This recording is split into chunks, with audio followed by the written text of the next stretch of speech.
Bismillahirrahmanirrahim. Assalamualaikum warahmatullahi wabarakatuh. Baik, kita lanjutkan materi yang kita tadi. Ini video yang kedua terkait mengenai monopoli dalam perspektif Islam, dalam pandangan Islam terhadap perbuatan-perbuatan larangan praktik monopoli dan persaingan usaha yang tidak sehat. Yang telah kita bahas tadi, ada pemikiran dari Al-Ghazali yang menyatakan penimbunan atau yang disebut dengan iltikar tadi, bahwa dalam Islam itu apabila pertama adalah barang yang ditimbun itu adalah kelebihan dari kebutuhannya berikut tanggungan untuk kesediaan setahun penuh, ya. Kita di dalam pelaksanaan perdagangan atau usaha ini dilarang dalam menimbun barang yang melebihi dari kebutuhan yang kita miliki, atau berusaha merencanakan untuk menjual kembali dengan harga yang tinggi apabila barang tersebut menjadi langka. Ini disebabkan orang boleh menimbun persediaan nafkah untuk dirinya dan keluarganya selama setahun penuh seperti yang dilakukan oleh Rasulullah, kecuali kalau memenuhi kebutuhannya dalam setahun itu telah dipikirkannya apa saja yang menjadi kebutuhannya, itu dibolehkan. Tetapi dalam menimbun kelebihan barang yang di luar dari kebutuhannya ini sangat dilarang bagi orang ataupun bagi badan usaha atau pedagang itu sendiri. Yang kedua adalah orang yang menimbun itu sengaja menunggu saat harga barang yang ditimbunnya itu atau memuncak sehingga ia dapat menjualnya dengan harga yang tinggi. Ini yang banyak yang terjadi. Jadi ya, kita sebagai pelaku usaha atau badan usaha atau pedagang, ini biasanya kalau setiap tahun terjadi di saat-saat hari-hari besar, ya, di hari Lebaran, ya, atau Natal. Dilakukan pedagang untuk menimbun barang supaya barang itu langka dan sehingga dia bisa mengeluarkan barang tersebut dan menjual dengan harga yang tinggi. Ini sama saja dia memakan uang haram, ya, yang mana keuntungan yang dia peroleh itu tidak berkah bagi dirinya untuk kehidupannya dan ataupun untuk keluarga kelak. Dan tentunya ini akan menjadi dosa bagi dirinya, dan itu merupakan dosa yang sangat besar dan kembalinya sangat pedih, baik pun di dunia maupun di akhirat oleh Allah SWT.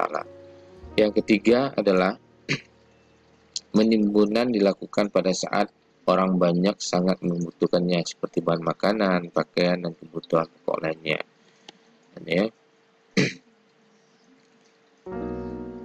inilah yang terjadi yang pada saat ini kita alami, ya, bagi pelaku usaha atau badan atau pedagang yang memanfaatkan keadaan musibah penyakit yang dialami oleh skala internasional maupun skala nasional pada saat ini, dimanfaatkan oleh pelaku-pelaku usaha untuk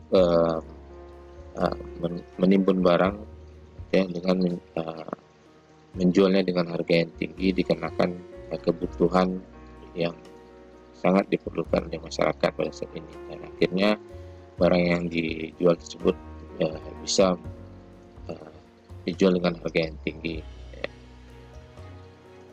Ini merupakan hal-hal yang sangat dilarang, ya, atau melakukan penimbunan atau disebut dengan etikat tersebut. Tetapi kalau barang yang ditimbun tersebut bukan termasuk kebutuhan pokok dan kurang diperlukan, maka hal ini tidak berdosa karena tidak menimbulkan kemudaratan, ya. Tapi hal-hal yang dibutuhkan, ya, saat ini kita rasakan seperti yang dibutuhkan oleh masyarakat, ya, cairan-cairan antiseptik, masker, dan kebutuhan-kebutuhan pokok yang dibutuhkan oleh masyarakat saat ini banyak dilakukan penimbunan oleh pedagang dan distributor untuk dijual kembali dengan harga yang lebih tinggi. Ini yang sebenarnya tidak berkah yang diperoleh keuntungan tersebut, harta yang tidak berkah bagi dirinya.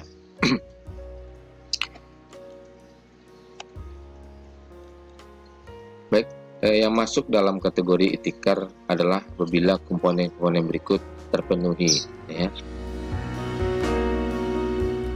Ya, satu, mengupayakan ada kalanya kelangkaan barang baik dengan cara menimbun stok atau menggunakan antri baris. Yang kedua adalah menjual dengan harga yang lebih tinggi dibandingkan dengan harga sebelumnya. Ya, munculnya kelangkaan yang terjadi yang tadi kita jelaskan sebelumnya. Yang ketiga adalah mengambil keuntungan yang lebih tinggi dibandingkan keuntungan sebelumnya. Ya, komponen 1 dan komponen 2 dilakukan. Nah, inilah hal-hal yang apabila terpenuhi maksud dari para pedagang atau pelaku usaha, makanya akan disebut dengan etikat. Disebut dengan tadi usaha besar apabila dilakukan selama 40 hari Allah tidak akan ridho padanya, dan perbuatannya tidak lagi, baik itu baik ataupun buruk, tidak lagi dipandang Allah, dan Allah akan laknatnya dan hukumannya sangat berat di dunia maupun di akhirat. Sebenarnya apa yang dijelaskan oleh Karim, ya, terkait mengenai etikar, kategori komponen yang dijelaskan oleh Karim tersebut tentang monopoli rate dengan segala indikatornya, itulah yang disebut dengan praktek monopoli, ya. Kalau kita kaitkan dengan praktek monopoli dan persaingan usaha yang tidak sehat tersebut, ya. Tapi dalam praktek yang Undang-Undang Nomor 5 tahun 1999 ini lebih mengacu kepada pelaku usaha, tidak pada pedagang atau perorangan. Kalau saat ini yang terjadi, kasus ini yang terjadi, yang telah saya jelaskan bahwa ini yang dilakukan oleh pedagang ini lebih kena dalam aturan hukum kita adalah undang-undang hukum pedagang, ya, untuk perdagangan. Dan pemerintah telah menjelaskan juga apabila melakukan penimbunan ini akan baik itu sanksi pembayaran dalam jumlah uang dan juga sanksi pidana bagi yang melakukannya. Yang kita lihat pemberitaan saat ini bahwa yang melakukan penimbunan dan menjual kembali dengan harga yang tinggi ini akan dikenakan pidana, ya, yang dilakukan akibat dari musibah penyakit corona yang kita saat ini alami.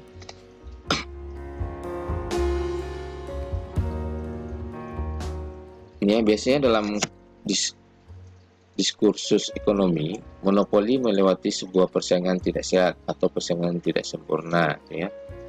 Mungkin ketika ia menyebut bahwa monopoli dibolehkan di dalam Islam, yang dimaksudnya adalah monopoli ilmiah, ya tadi, ya, bahwa di Islam juga di dalam aturan-peraturan kita juga tidak ada masalah kalau kita melakukan monopoli, dan dikenakan inovasi pemikiran dalam menciptakan sesuatu tidak ada dimiliki oleh perusahaan lain, akhirnya dia bisa menciptakan sesuatu dengan teknologi yang dia kembangkan, ini menjadi hak dia,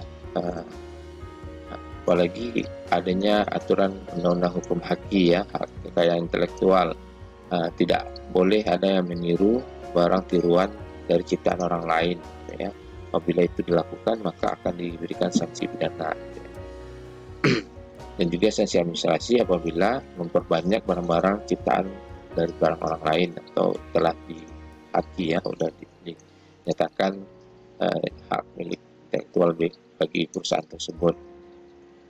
Ini biasanya perusahaan yang memiliki e-commerce call tinggi, ini, ya, tentu dapat menawarkan harga yang semakin rendah dengan semakin meningkatnya output, sehingga secara otomatis perusahaan lain tidak mampu menawarkan harga yang sama atau lebih rendah, akan kalah dalam bersaing. Ya, persaingan yang jelas di dalam dunia usaha atau bisnis ini wajar-wajar saja, ya. Dan makin banyaknya perusahaan yang muncul menciptakan barang dan produk yang dia ciptakan dan menetapkan harga, semakin rendahnya harga yang dia tetapkan untuk konsumen, itu ini semakin banyak konsumen meminati dari barang dan produk yang dia keluarkan. Ini tidak masalah, ya. Inilah yang ditimbulkan persaingan yang sehat tersebut. Semakin banyaknya perusahaan lain yang terkalah bersaing, berarti semakin luas bangsa pasar yang dikuasai. Nah, perusahaan inilah akhirnya produksi perusahaan semakin banyak dan harganya ditawarkan juga semakin rendah, ya. Dan konsumen akhirnya menikmati dan beralih kepada perusahaan tersebut yang menghasilkan produk yang lebih murah, lebih baik, kualitasnya. Dia yang terjadi monopoli dirinya itu tidak ada masalah, gitu ya, karena dia melakukan persaingan yang sehat.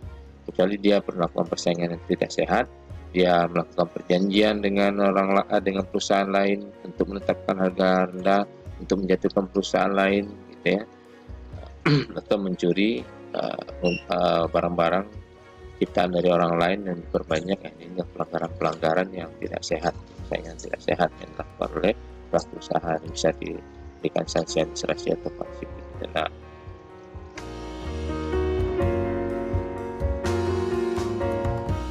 Perlu diberikan catatan bahwa keburukan yang ditimbulkan monopoli juga terjadi dalam praktek ihtikar, ya, penguasaan terhadap harga atau flash market, sehingga dapat mempengaruhi atau menentukan harga pada tingkat sedemikian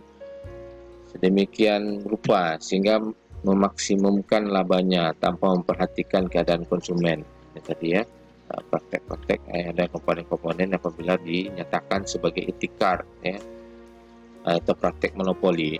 Produsen monopolis dapat mengambil keuntungan di atas normal atau normal profit sehingga merugikan konsumen dalam praktek ihtikar sehingga dilarang Rasul. Ihtikar bagaimanapun juga akan menimbulkan pasar yang tidak sempurna, ya. Ihtikar akan melahirkan sebuah kekuatan pasar tertentu sehingga ia memiliki kemampuan untuk mengontrol harga dan konsumen dalam suasana terpaksa akan beli, ya. Terpaksaan dikarenakan sangat butuh terhadap barang tersebut sehingga mau tidak mau masyarakat atau konsumen itu sendiri ingin memiliki barang tersebut dengan keadaan memaksa atau keadaan terpaksa. Ketika tersebut karena memang sangat dibutuhkan oleh konsumen tersebut.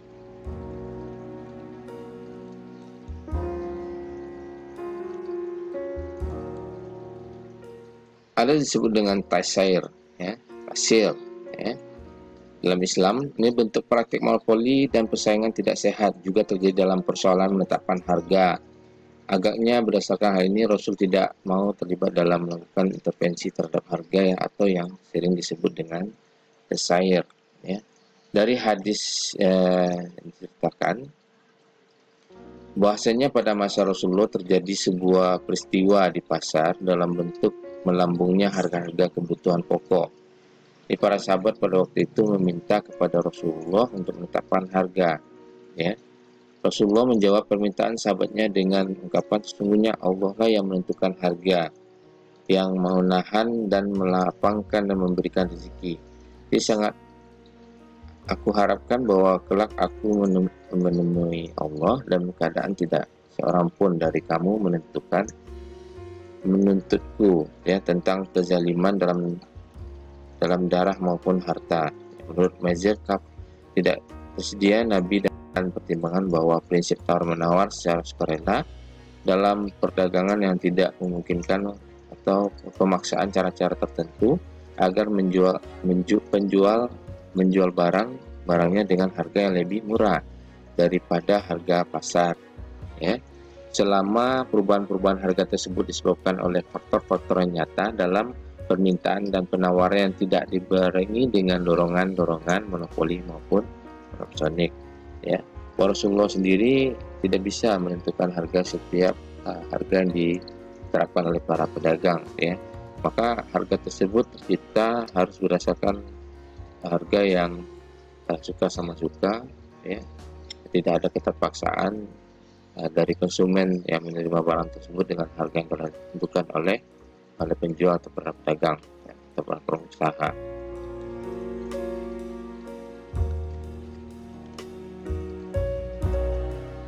Ya, akan tetapi jika dihistorisikan pasar terjadinya akibat kezaliman, ya, menetapkan pemerintah boleh melakukan intervensi terhadap pasar sepanjang terhadap kondisi intervensi tersebut, kondisi-kondisi tersebut, faktor-faktor yang kami